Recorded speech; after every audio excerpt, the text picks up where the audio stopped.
Action. Saya akan menerangkan apa defect per million opportunities. Cacat per 1 juta kemungkinan gagal atau peluang untuk gagal. Ya. Six Sigma, Anda lihat. Yang namanya 6 Sigma itu sama saja 3,4 per 1 million. Anda bayangkan, dari 1 juta produk, ya, itu hanya 3,4 yang cacat. Berarti kan hampir nggak ada yang cacat. Gitu. Itu 6 Sigma. Kalau Anda nggak sanggup 6 Sigma, ya 5 Sigma. Berapa 5 Sigma? 233 per million. Berarti dari 1 juta produk yang Anda buat, yang cacat itu 233.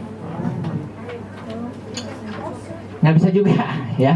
Itu turun lagi 4 Sigma. 4 Sigma itu 6.210 dari 1 juta.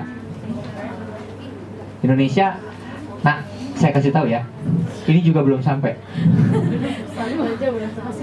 Ya, industri manufaktur, ya dari 100 ya, dari 100 bukan 1 juta loh ya, dari 100 satu saja yang cacat mereka sudah bilang bagus. Apalagi ini dari 1 juta yang cacat itu cuman 6.210. Nggak sanggup lagi, turun lagi 3 Sigma. Berapa? 65.807. Berarti peluang cacatnya Six Sigma itu 0,00 sekian. Sangat kecil. Ya, sangat kecil. Makanya di dalam statistik ada tabel yang seperti ini. Ada yang namanya LSL, ada yang namanya USL. Jadi kalau misalkan gini, saya bikin produk ini, panjangnya misalkan 15 cm. Kenapa dia 15 cm? Karena ada mesin potong, tek, tek, tek, gitu kan? Ya, jadi kalau misalkan saya bikin ballpoint, ini 15 cm. Nah, 15 cm ini, apakah dari 1000 barang pas motongnya 15 cm, pasti ada 1-2 yang masih cacat. Cacat itu bisa ke atas, bisa ke bawah. Artinya pada saat dipotong bisa jadi lebih panjang, katakannya 15,3 cm. Bisa jadi kan? Bisa jadi lebih pendek, katakanlah 14,7 cm. Tapi yang bagus ini adalah 15 cm. Garis inilah yang disebut dengan 15 cm itu CL, central limit. Ya. Jadi di tengah. Nah, dia bisa meleset 0,3 kan? Kalau meleset 0,3 ke atas berarti kan 15,3. Kalau meleset 0,3 ke bawah berarti 14,7. Oh, berarti kesininya meleset 0,3. Kesini juga meleset 0,3. Sehingga saya bisa mengatakan upper limitnya itu 15,3 cm. Lowernya 14,7 cm. Tapi ingat, kalau misalkan produk itu ternyata panjangnya lebih dari sini atau kurang dari sini, maka produk itu nggak bisa diekspor, atau yang disebut sebagai produk reject atau produk gagal. Gitu. Contoh, gap. Di dalam gap itu ada satuan SPI, stitch per inch. Jadi dalam satu inci itu ada berapa jahitan gitu. Tapi dari sekian juta mesin jahit pasti ada yang salah. Makanya ada gap di Indonesia banyak yang masuk ke factory outlet. Kalau Anda cek, kayaknya nggak ada cacatnya. Cacatnya di mana? Di SPI-nya ini. Bisa jadi pada saat diperiksa, mestinya katakanlah 8 SPI, 8 jahitan per inci. Tetapi di situ ternyata 9 misalkan, otomatis dia masuk cacat gitu. Nah, inilah yang disebut dengan standar kualitas itu. Ngerti ya? Nah, ini perhitungan standarnya seperti ini. Anda bayangkan Six Sigma 3,4 million. Berarti sangat kecil. Kita masih berada di bawah 3 Sigma nih. Ya. Saya nggak tahu. Satu Sigma ya. Sekarang saya kasih tahu terminologinya ya. Jadi paling tidak Anda bisa menerangkan ini pada saat interview tadi. Oh, defect per million opportunity. What's the meaning of defect per million opportunity? Nggak apa-apa. Kemudian critical to quality. Anda mengerti tentang critical to quality. Atribut utama dari kebutuhan konsumen. Contoh misalkan, ada yang namanya critical to quality. Kalau misalkan orang membuat obat-obatan atau makanan, apa critical to quality-nya? Apakah enak? Tidak. Safety, keselamatan. Itu critical to quality-nya. Jadi pada saat minum obat, penyakitnya bukan nambah, tetapi harusnya sembuh. Itu namanya critical to quality. CTQ dapat diartikan sebagai elemen dari proses yang berpengaruh langsung terhadap pencapaian kualitas yang diinginkan. Perhatikan, kalau misalkan saya perhatikan gelas ini, saya tentunya tidak akan membeli kalau misalkan bopaknya itu segede gini, yang hitamnya itu segede gini. Ya, Anda kalau melihat atau membeli gelas ini, Anda cek kalau bopaknya banyak, saya nggak akan beli. Berarti gelas ini orang memutuskan untuk membeli karena bopaknya nggak ada. Berarti bopak itu, coak itu adalah critical to quality dari produk yang Anda akan jual, CTQ-nya. Ya kan? Anda masuk perguruan tinggi, gitu. Apa critical to quality? Cek, itu lulusannya banyak yang keterima kerja nggak? Itu kan critical to quality-nya. Oh, ternyata banyak yang diterima kerja. Itu CTQ-nya. Gitu. Laptop, Anda jualan laptop, atau ini ada kan remote, dipencet susah, dipencet sekarang nyalanya 2 menit lagi, gitu kan? Ya, ada kan ini gitu, saya pernah beli, gitu kan? Ya, Samsipo. Berarti ini critical of quality. Pertanyaannya, apakah CTQ ini bisa dikendalikan? Bisa.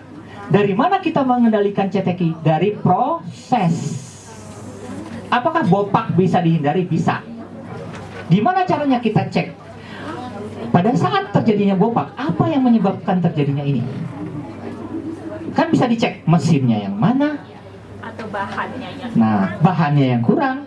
Otomatis Anda bisa men-set. Gimana caranya men-set mesin supaya bopaknya itu frekuensinya kecil.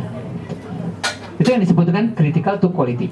Defect, kegagalan untuk memuaskan pelanggan. Jadi kalau misalkan ditanya, apa itu quality? Saya tanya, apa itu quality? Quality itu customer satisfaction, kepuasan pelanggan.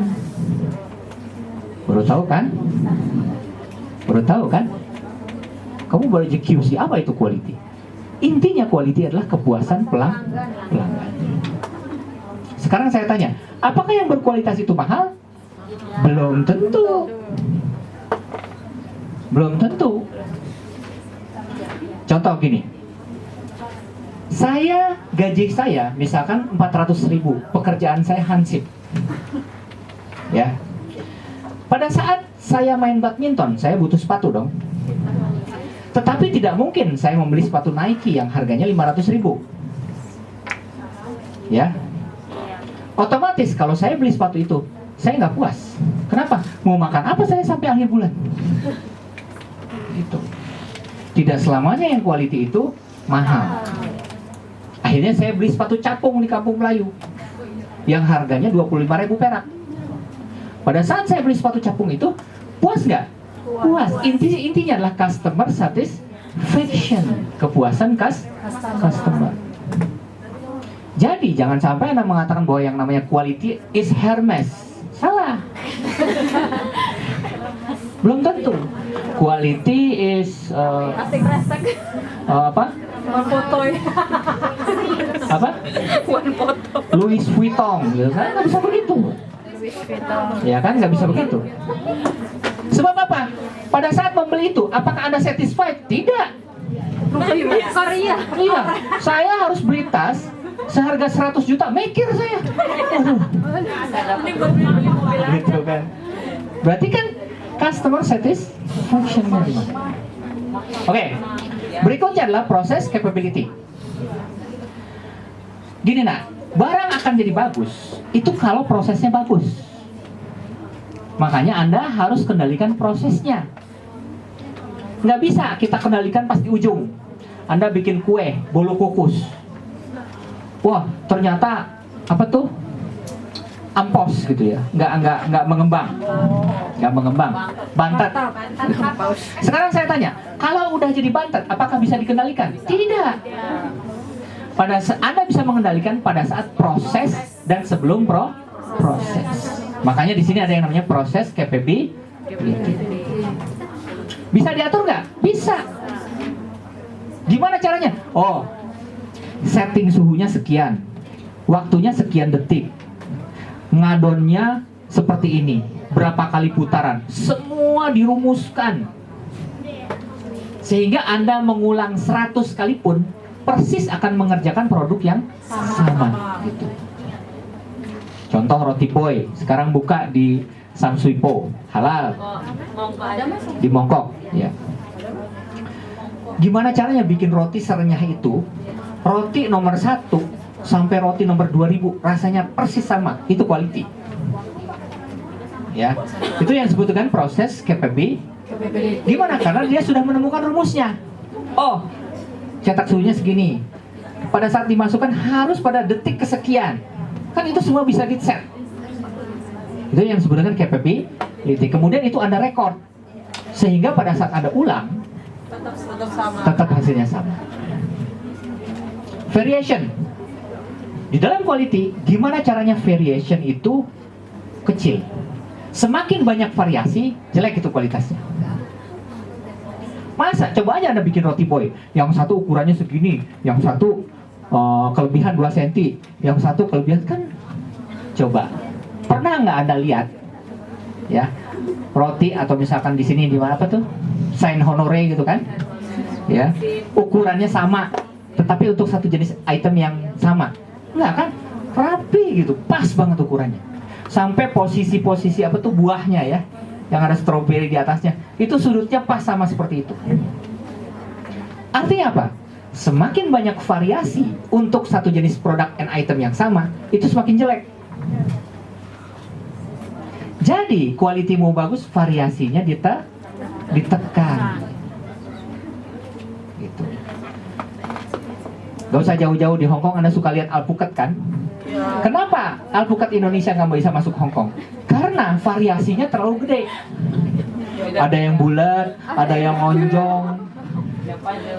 Iya kan? Bisa masuk? Nggak bisa. Walaupun rasa lebih enak, nggak bisa masuk. Kenapa? Karena dia tidak bisa mempertahankan variasinya terlalu banyak. Makanya kalau Anda ingin ekspor buahnya harus dikontrol. Ada lubang ya, dimasukin pluk, masuk. Kalau kegedean nggak bisa. Gitu. Itu untuk mengatur standar kualitas. Stable operation, menjaga konsistensi dari proses yang telah diprediksi sehingga dapat meningkatkan kapabilitas dari prosesnya stabil. Anda bisa set mesinnya sehingga mau buat 100 pun Anda akan sama. Fungsi daripada quality control adalah di dalam pabrik itu dia harus ngecek, jangan sampai proses itu geser aja dikit. Jadi kayak sudut ya. Sudut itu asalnya kan kecil, tapi kalau diterusin jadi gede, gitu. Ya. DFSS, Design for Six Sigma. Design for Six Sigma itu kayak tadi. Gimana ya caranya untuk membuat ini 1000 unit persis ukurannya seperti itu dan tidak ada cacat. Gimana caranya? Rumusnya, suhunya harus sekian, dimasukinya harus pada detik kesekian dan lain sebagainya.